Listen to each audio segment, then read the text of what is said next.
بس رمضان کی سب سے بڑی تیاری کیا ہے کہ اپنے دلوں کو صاف کر لو پہلے سے، کہ جس دل میں نفرت ہو، بغض ہو، کسی کے لیے غصہ ہو، کسی کے لیے کیا کیا جذبے ہوں، دل صاف کرنا۔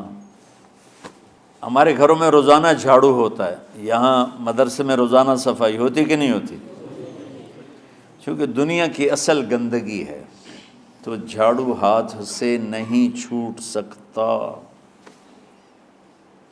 حرم شریف میں دیکھا کیسے چاروں طرف خدام پھر رہے ہوتے ہیں برش لے کر، تو دل پہ غبار ایسے آتا ہے جیسے صحن میں غبار آتا ہے،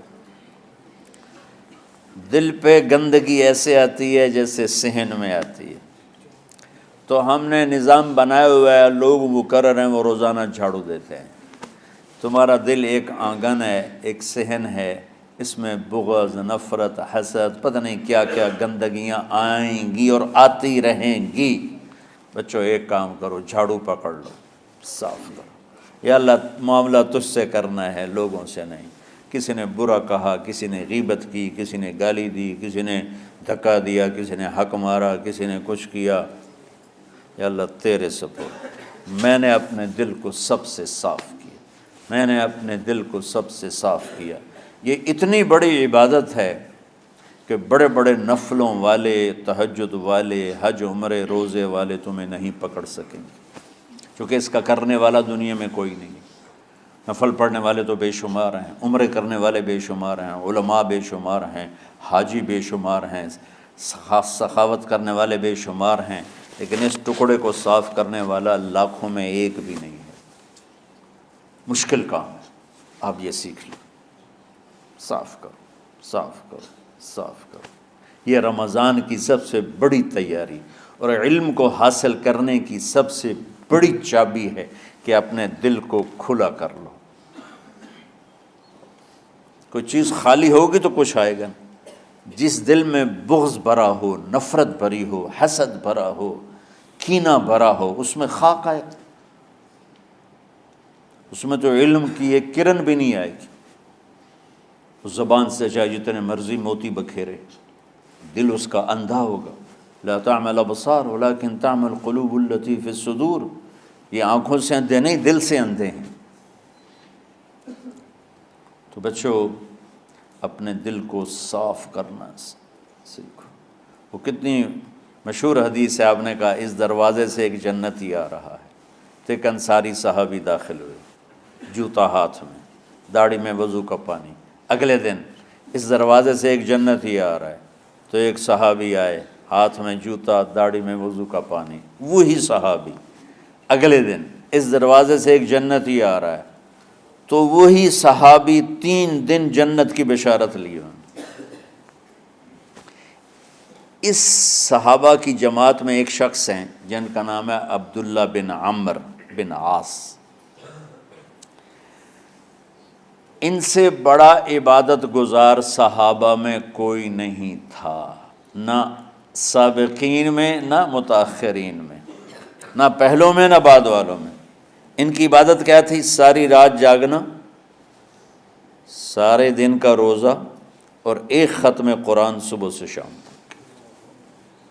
اتنی اللہ نے طاقت دی تھی۔ پھر وہ غلو والی بات آ گئی، ایکسٹریم ہونے والی بات آ گئی۔ ان کی شادی والی رات حجلہ عروسی میں داخل ہو رہے ہیں، دلہن کے کمرے میں داخل ہو رہے ہیں، اور مصلی بچھا کے اللہ اکبر، اور دیر نفل تے نفل، دیر نفل تے نفل۔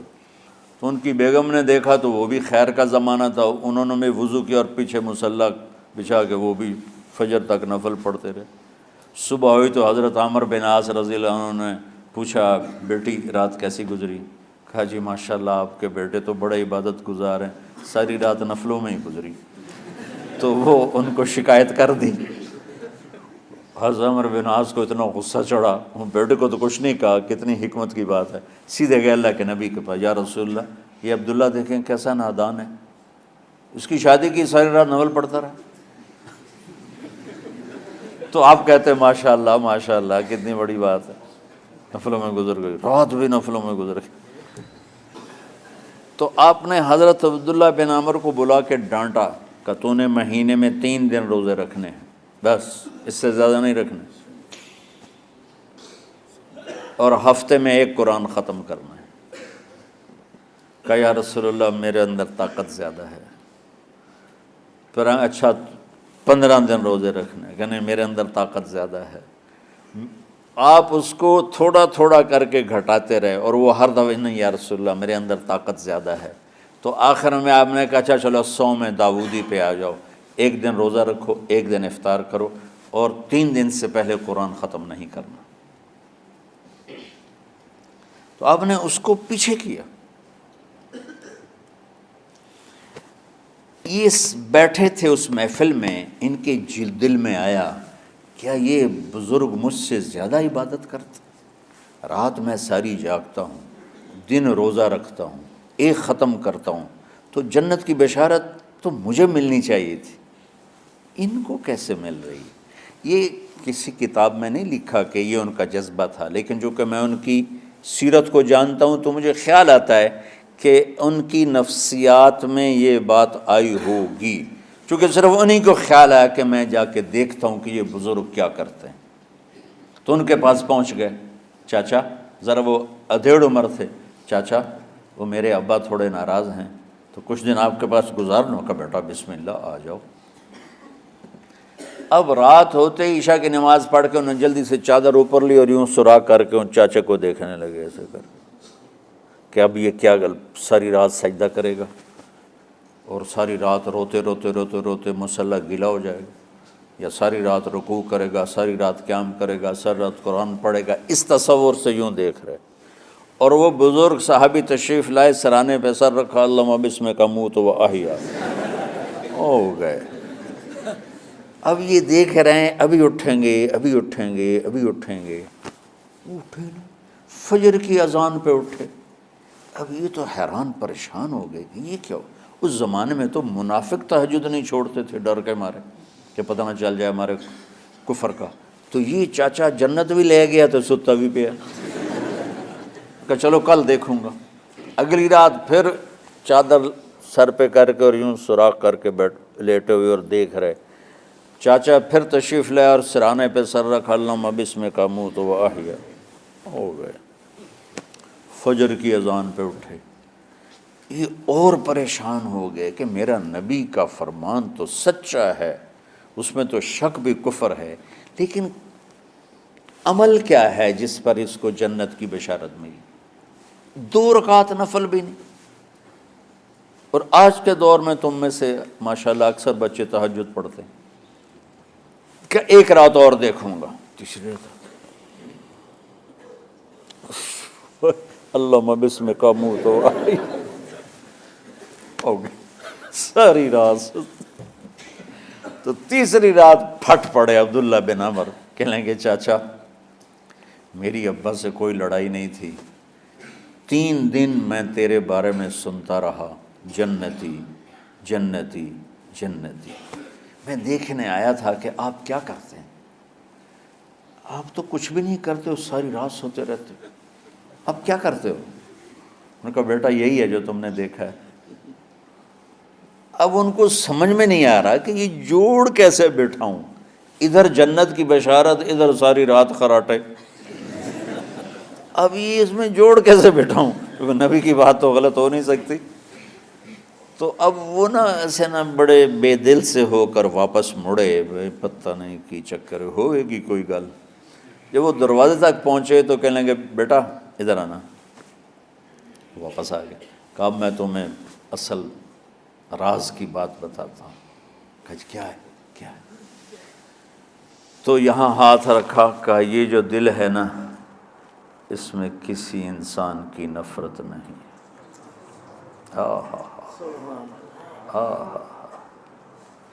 اور جب اللہ کسی کو رزق دیتا ہے، عزت دیتا ہے، مجھے کبھی حسد نہیں ہوا، مجھے خوشی ہوتی۔